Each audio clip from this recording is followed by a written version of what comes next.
You missed some important news from the LGBTQ plus community this week. To ensure you are current, we are recapping that important news. Here's what you may have missed. Let's queer up South Florida and Florida. Thousands defy Thunderstorms and DeSantis to show up to Stonewall Pride in drag. The Stonewall Pride Parade and Festival kicked off without any hiccups Saturday afternoon, as thousands of people braved the heat and rain to descend on Wilton Manors in rainbow umbrella hats, tutus, and t-shirts reading things like "Don't Say DeSantis" and "Drag is not a crime." Saturday's festival came exactly 1 month after Governor Ron DeSantis signed SB 1438, titled Protection of Children, legislation that prohibits anyone from knowingly admitting a child to an adult live performance. This year, Pride came with new rules: no profanity, nudity, or sexualized conduct, no items that mimic or suggest genitals. Those dressed in drag could march in the parade but not perform in public. Thousands of celebrants came dressed in partial or full drag, frequently for their first time, as a protest against the new legislation. The weather was another concern Saturday, though the event went on without an issue until the evening, when a thunderstorm temporarily delayed the parade at about 7 p.m. However, the parade kicked off as usual 15 minutes later. Neither the new rules nor the weather appeared to dampen the turnout. Well, I was there, and yes, you were. Wet and wild, because there was a lot of rain. Wet and wild. More on the wet side, less on the wild side.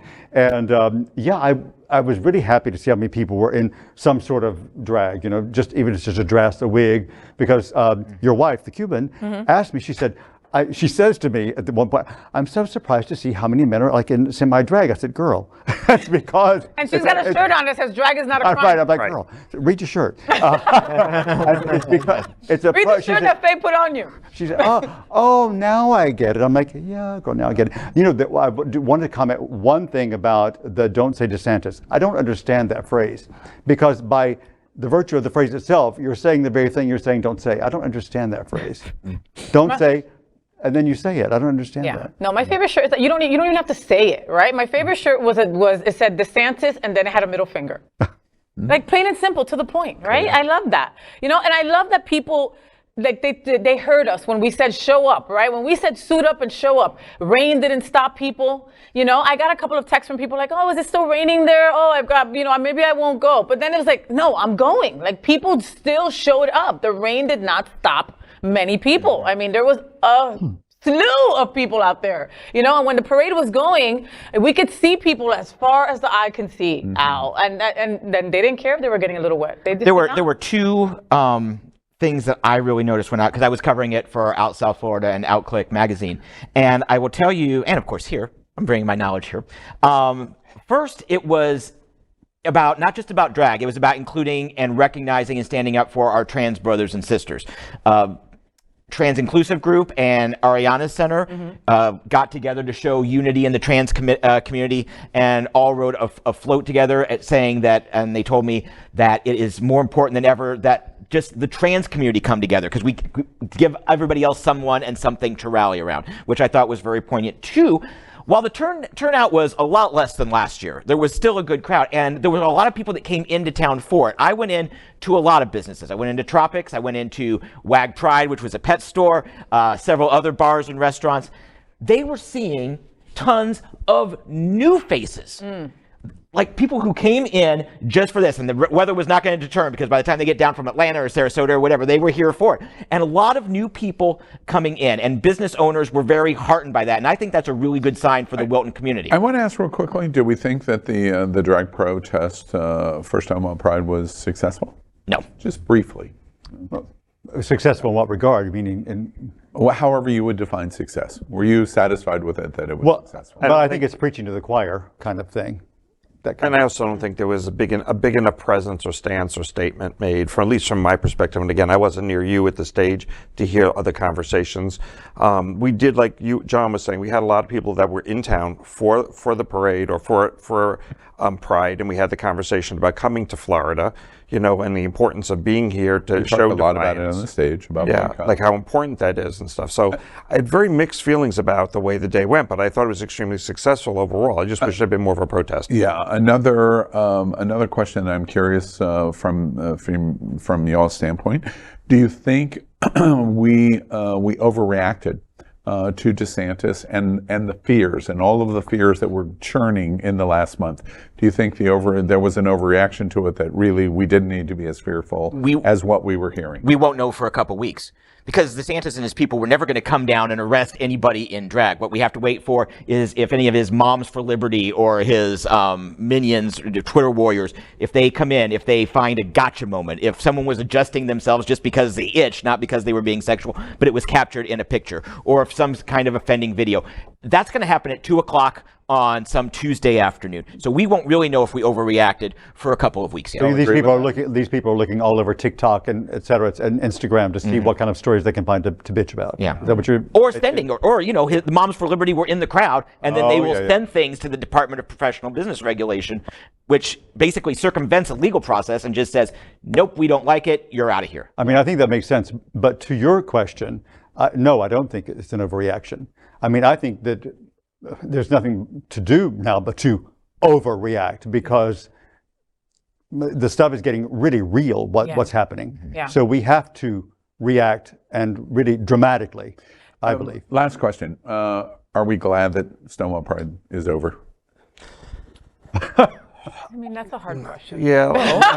Hello, thank you. No, it's just, I mean, it's a wonderful unifying day. And you see a lot of people that you haven't seen in a long time, and it poured and it rained and people were still out there, No, wait. I don't mean in terms of the actual we're tired or we're sleepy or it was a lot of work.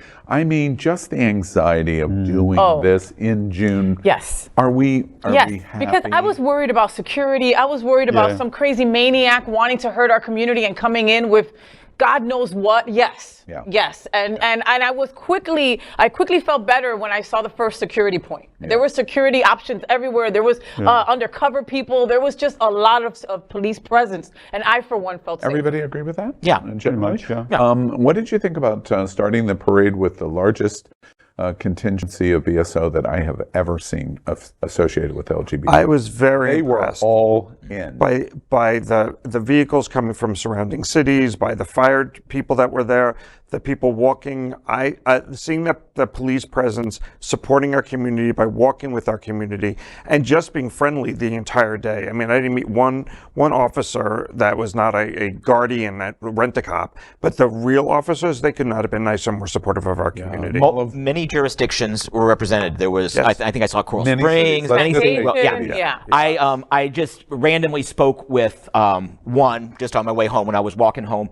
He was SWAT from Fort Lauderdale, and I said, anything weird go on or anything? He's like, no, nothing ever happens here. And he intimated, did not say, but he intimated that it's more, he's there to protect us from outside threats than drunks, walking out of a bar. And just before we went on air, I got an email from Wilton Manors Police Chief Gary Blocker. He said there were no arrests made over the weekend. Really? In relation to the Stonewall Festival. It's very much the same like in my music. A couple of highlights. First off, I congratulate Faye. We did a great job. You both did a great job. Frankly, You really on the did. stage. We did 2 hours of interviews. We interviewed lots of the major big points in community that you would want to talk about before a Pride Parade in Stonewall and Wilton and Fort Lauderdale, etc. I congratulate David Hopkins. The best pictures of Stonewall Pride are his. He's the one that was in the parade. So when you watch our broadcast, the pictures that in the parade are completely different than the pictures standing on the side of the parade. And interesting, before it's done, more people will have watched the parade based on our broadcast than attended the parade, which is always, that's a great sign. So you're going to double dramatically the number of people that see Stonewall from it. A couple of highlights that I want to mention. We began the broadcast with Dean Trentalis, the mayor of Fort Lauderdale, and Lady Vote. And Chris Caputo is commissioner of Wilton Manors, in protest in drag. The two of them talking together, I thought, was a powerful way to begin the broadcast. Debbie Wasserman Schultz was as clear on the politics of the importance of the time period as I think both of us would agree that we've ever heard her say. I've heard her for years. I have never heard her crystallize what is really going on and why right now is so important. And I think that's important because we always go, it's the election of a lifetime. It's the election of a lifetime. It's like, please shut up. Except now. You're right. You're right now. The other thing I think was interesting is drag queens there were lots of protests. I have heard estimates between 1,000 and 3,000 people in some versions of drag came to the parade.